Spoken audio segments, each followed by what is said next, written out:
Hello viewers, welcome to Manjeera's kitchen. నేను మీ మంజీరానండి. ఈరోజు నేను నా కిచెన్లో ఎంతో టేస్టీగా ఉండే బిర్యానీ చూపించబోతున్నానండి. అది కూడా నాటుకోడి బిర్యానీ. అది కూడా కుక్కర్లో చేసుకోవడం ఎంతో ఈజీగా.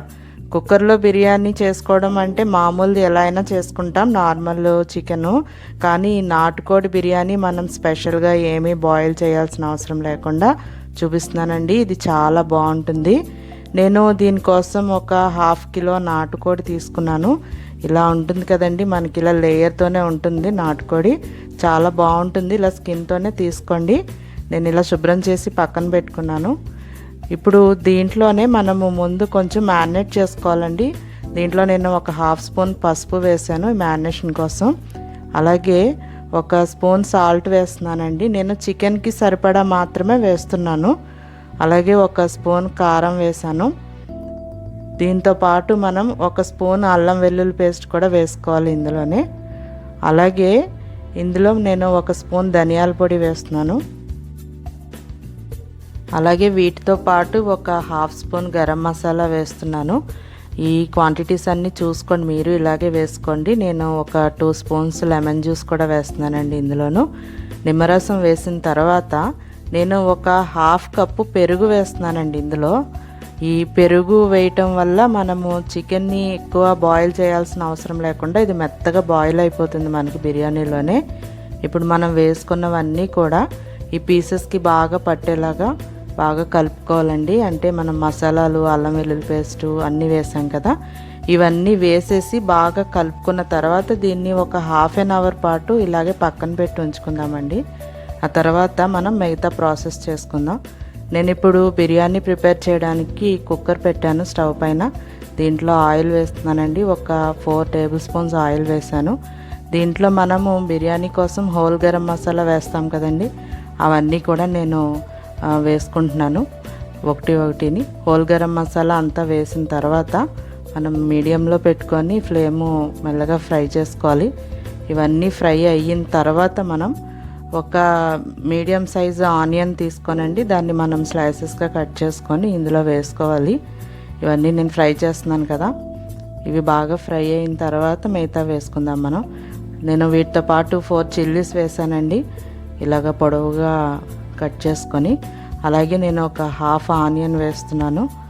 ఒక మీడియం సైజ్ తీసుకున్నాను, అదైనా పర్వాలేదు, మనకు సరిపడా వేసుకోండి. అలాగే టమాటా ముక్కలు కూడా వేస్తున్నాను నేను. ఇవన్నీ వేసుకొని ఒకసారి బాగా కలుపుదామండి. ఇవి ఫ్రై అవుతున్నాయి కదండి. మీకు నా వీడియో నచ్చినట్లయితే లైక్ చేయండి, షేర్ చేయండి, అండ్ నా ఛానల్ని తప్పకుండా సబ్స్క్రైబ్ చేసుకోండి. ఇప్పుడు ఇలా ఫ్రై అవుతున్న ఆనియన్లోనండి మనము సాల్ట్ వేసుకుందాం. మనం ఇందాక చికెన్లో 1 స్పూన్ వేసాం కదా, ఇప్పుడు మనం బిర్యానీకి సరిపడా నేను 1 స్పూనే వేస్తున్నాను. అలాగే అల్లం వెల్లుల్లి పేస్ట్ కూడా 1 స్పూన్ వేసానండి, మనం చికెన్లో కూడా వేసుకున్నాం కదా. ఇప్పుడు ఈ అల్లం వెల్లుల్లి పేస్ట్ మనకి పచ్చివాసన పోయేదాకా బాగా ఫ్రై చేసుకోవాలి. ఇదంతా మనము బాగా, అంటే చికెన్ని మనం ముందే మ్యారినేట్ చేసుకున్నాం కదండి, అందువల్ల చాలా బాగా మెత్తగా ఉడికిపోతుంది మనకి. స్పెషల్గా నాటుకోడిని ఉడికించాల్సిన అవసరం ఉండదు. నేను ఇందులో 1 స్పూను బిర్యానీ మసాలా వేసాను. మీరు కూడా బిర్యానీ మసాలా ఉంటే వేసుకోండి, లేదా గరం మసాలా వేసినా పర్వాలేదు. అలాగే నేను పుదీనా ఫ్లేవర్ కోసం కొత్తిమీర కూడా వేస్తున్నానండి. ఇవి కూడా వేసిన తర్వాత ఒకసారి మొత్తం బాగా కలిపి ఈ మసాలా కూడా కొద్దిగా ఫ్రై అయిన తర్వాత మనం ముందు మనం మ్యారినేట్ చేసి పెట్టుకున్న చికెన్ని ఇందులో వేద్దాం. నాటుకోడి అంటే మనకి ఉడికించకుండా ఎలా మెత్తగా ఉడుకుతుంది అని మీరు కంగారు పడాల్సిన అవసరం ఉండదండి. మనము పెరుగులో మనం ఒక 1/2 అవర్ మ్యారినేట్ చేసాము. ఇది మనకు పెరుగులోనే ఉడుకుతుంది కాబట్టి చికెన్ చాలా చాలా సాఫ్ట్గా ఉడికిపోతుందండి. మీరు నాటుకోడి అని అంటే మీరు నమ్మరు, అంత మెత్తగా ఉడికిపోతుంది. ఇలాగ మనం ఇదంతా కూడా కుక్కర్లో వేసుకొని అయితే మనం ఒక 10 to 15 మినిట్స్ దీన్ని లో ఫ్లేమ్లో పెట్టి మనం ఇలాగే మగ్గించుకోవాల్సి ఉంటుందండి. మనకి చికెను ఒక 60-70% ఇప్పుడే కుక్ అయిపోతుంది, మెత్తగా అయిపోతుంది. అప్పుడు మనము మిగతా ప్రాసెస్ అనేది చేసుకోవాలి. మనం ఇలాగా చికెన్ వేసుకున్నాక మూత పెట్టుకుంటూ తీసుకుంటూ మనం ఒక 10 to 15 మినిట్స్ పాటు దీన్ని ఇలాగే మగ్గించుకోవాలండి. ఇదంతా బాగా మగ్గిన తర్వాత మనము రైస్ తీసుకొని దీన్ని మనం ఒకసారి కడిగి వేసేసుకుంటే సరిపోతుందండి. దీన్ని నానబెట్టాల్సిన అవసరం ఉండదు. నేను 3 కప్స్ రైస్ తీసుకున్నాను. ఈ రైస్ కూడా ఇందులో వేసేసి మొత్తం ఒకసారి కొద్దిగా కలుపుకుంటే, అంటే ఈ మసాలాలన్నీ రైస్లో కలిసేలాగా కలుపుకొని మనము వాటర్ పోసేసుకోవడమే. నేను 3 కప్స్ రైస్ తీసుకున్నాను. దానికోసం నేను ఒక 5.5 కప్స్ వాటర్ పోస్తున్నానండి.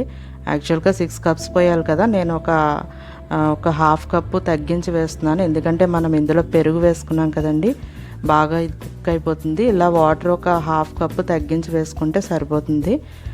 రైస్ ఉడికిన తర్వాత చాలా పొడి పొడిలాడుతూ వస్తుందండి. ఒకసారి ఇది బాగా కలిపేసుకుని మనం మళ్ళీ మూత పెట్టేసుకొని ఒక 2 విజిల్స్ వేయించుకుంటే సరిపోతుంది.